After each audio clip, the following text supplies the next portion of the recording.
Hello, we're the history hikers. I'm Dries, And I'm Jente. and we're in front of the Château de Pierrefonds. Beautifully restored castle. Give us some facts. Well, it was restored by Eugène Viollet-le-Duc, just as Carcassonne. And maybe like a little bit of tidbit of history. King Louis Philippe gave a big banquet here because his daughter, Louise, married Leopold von Saxe-Coburg, which to us is known as the first king of the Belgians. Yay! It seems beautiful from the outside, probably beautiful inside as well. We're not that keen on beautiful restored castles, or nice castles. But yeah, this one looks amazing. Let's check it out. The castle of Pierrefonds is located in the eponymous town in the Oise department in northern France. From its position on top of a hillock outside of the town, the castle has a commanding view of the town and surrounding landscape. The name of the town evolved through the ages from Petrafongio, Petrefonte, Petrafonte, until the name Pierrefonds was used at the end of the 18th century. Pierrefonds means a source birthed in a stony basin.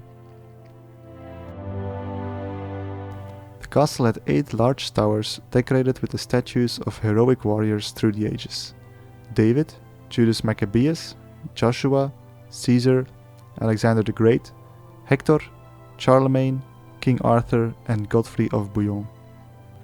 These are the same heroic figures which were also mentioned in the castle of Coucy, which we visited earlier.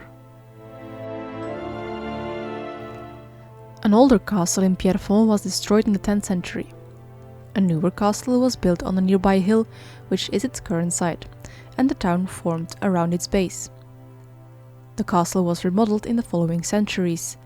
In the 12th century it was owned by the powerful lords of Nivellon. All that remains of the 12th century castle today are the cellars.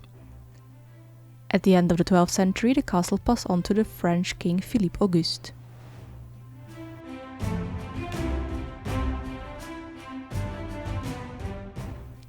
The courtyard shows a stark contrast compared with the outside of the castle. It's inspired by medieval and Renaissance architecture. Here we see the colonnade running along the main building. The capstones of the pillars show different traits or dreamy visions. These here show pictures of Van den Vos Reinaarde, which is a tale of Reynard the Fox, a major work of medieval Dutch literature.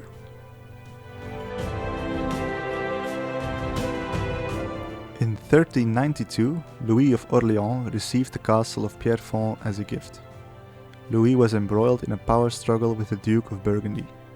He decided to completely rebuild the castle at Pierrefonds in 1397. With it, he could show his power and control the trade between Flanders and Burgundy.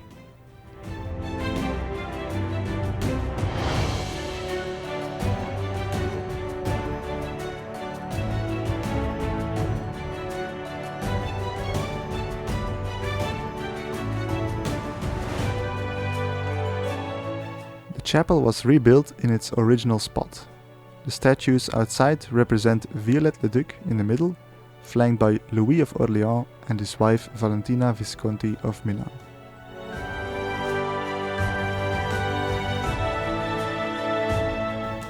The rivalry between the Dukes of Orléans, who were lords of Pierrefonds, and the Dukes of Burgundy would go on for the next decades. In 1411 the castle was captured by Burgundian forces. 2 years later the Duke of Orléans would reclaim the castle, only to lose it again 5 years after the Battle of Azincourt in 1420 to the Burgundians. Around 1436 the castle was once again reclaimed by the Duke of Orléans. The castle would pass down the generations to the eventual French kings of the Valois family until the reign of Louis XIII in the 17th century.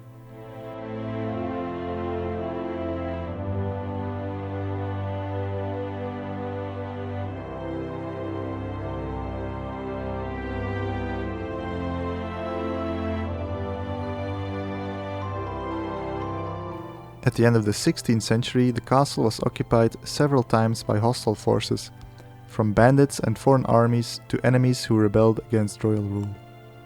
In 1617, the castle had to be besieged by French troops and was recaptured. It was then decided to dismantle the castle, to deny enemies of the crown to use it as a hideout. The enormous towers were blown open, the dwellings destroyed, and the floors and wooden frameworks were burned down. A once proud castle was transformed into a ruin and became forgotten.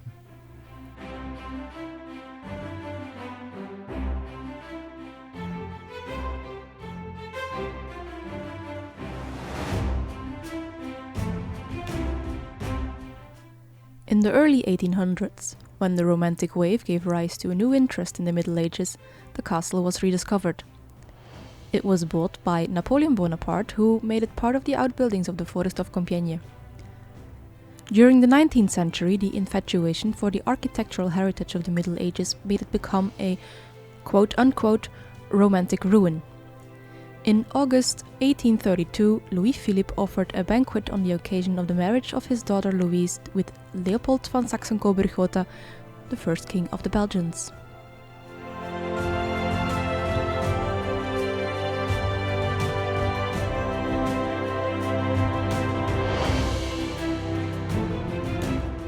In 1857, the then Emperor Napoleon III decided to restore the habitable parts, notably the keep, while preserving the romantic charm of the ruins. The restoration works were entrusted to none other than Viollet-le-Duc, who also restored the medieval walls and castle of Carcassonne, which we visited last summer. Check out the card in the top right or the link in the description for more info. The emperor had a change of mind a couple of years later, however, when he decided he wanted the castle to be restored to a prestigious residence where he could receive guests and exhibit his collection of weapons.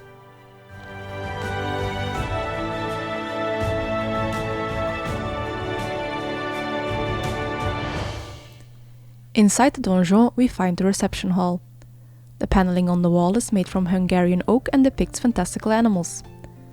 Along with the mural paintings of animals, they depict royal and imperial power. The style of frieze, inspired by plant motifs, is a very early depiction of Jugendstil art, nearly 30 years before its widespread use worldwide.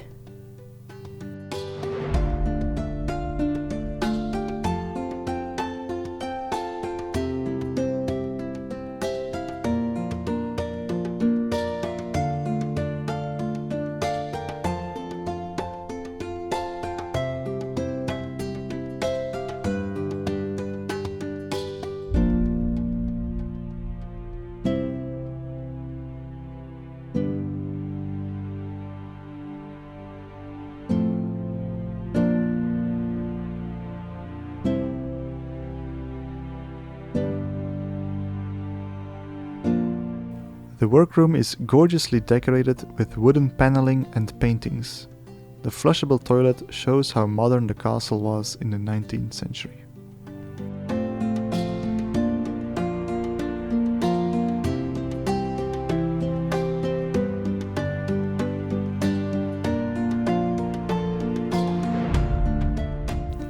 The Lord's Chamber is located in the Julius Caesar Tower.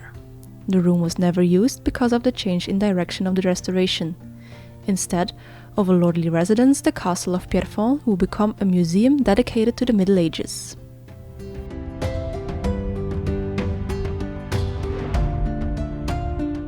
The weapon room is where Napoleon III would have shown off his personal arms collection on the wooden panels on the wall.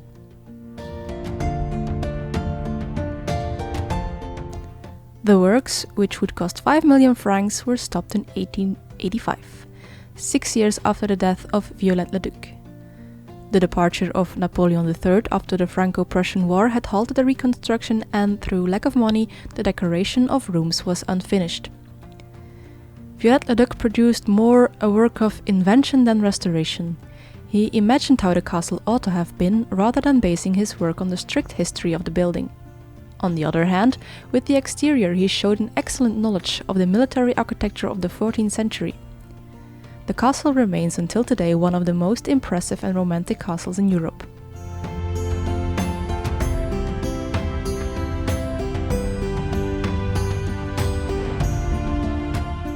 For the restoration of the next room, Viollet-le-Duc was inspired by the castle of Coucy. This large hall, named the Salle des Preuses, would house the armors of Napoleon III.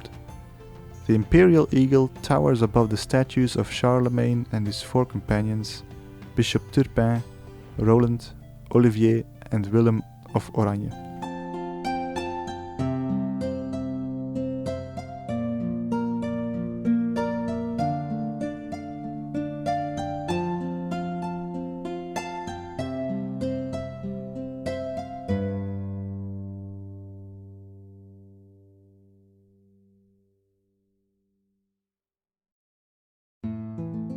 This richly decorated hall has a vaulted ceiling made up of metal trusses, which shows that Viollet-le-Duc wasn't afraid to use modern techniques in his restoration.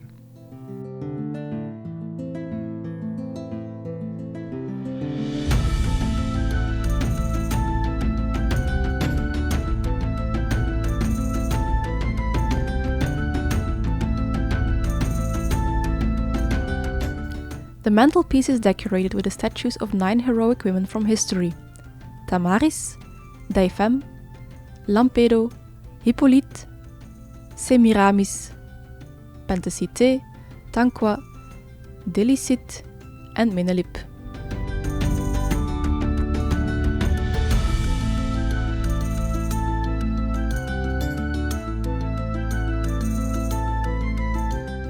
The wall walk has been roofed over. The castle has quite an exceptional design with an allure on 2 levels. The one we're walking through right now is the lower one, and it's outfitted with machicolation.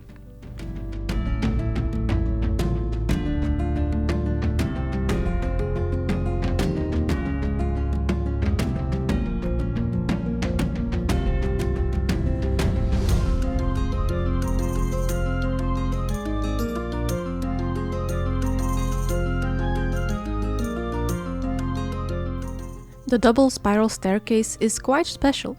You can walk up and down and not run into each other.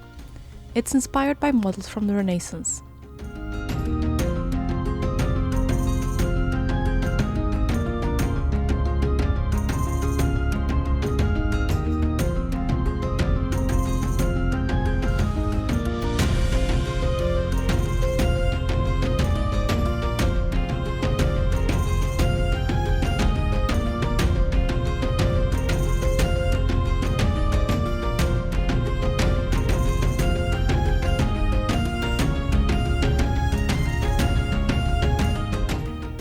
The cellars have walls dating back to the 14th century.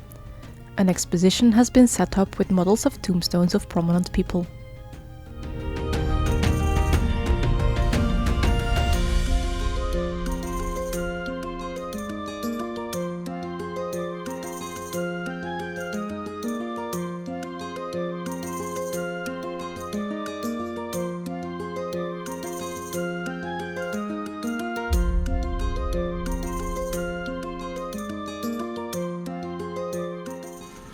That was the castle of Pierrefonds. Very, very impressive. Though, little side note, Viollet-le-Duc used his imagination on a lot of things. It's not just a restoration for a restoration, it's like adding something on top of it. So a lot of fantasy elements, but not really medieval. But yeah, impressive nonetheless. You want to say something about the beautiful art? Well, yes, but that's also part of my subjective arbitrary castle score. Then we'll continue on with the castle score, I guess. I'm gonna go 9.5. I'm gonna say Carcassonne is more impressive for me, but it's still really, really fancy. Would go 10 if I was able to see all the parts, because we didn't enter the donjon. And maybe go on top of the towers or something like that with a beautiful viewpoint. So 9.5. For you? Yes, I agree with a 9.5, also because we couldn't see all the things. There was like this video at the end that showed that some parts were never finished and we didn't get to see those parts, which is sad because they are very interesting as well. Yeah. And what I wanted to say about the art is, indeed, Viollet-le-Duc imagined a lot of things, and the interiors are like they're like a perfect combination of medieval art and almost early Art Nouveau, and I like both equally as much. Okay, perfect. So 9.5 for both of us. Yes. We are the History Hikers. We are in Pierrefonds Castle, but there's more to come, of course. Thank you for watching. Gente. Like, comment, subscribe, and all that good YouTube stuff. Thank you. Until next time. Bye. Bye.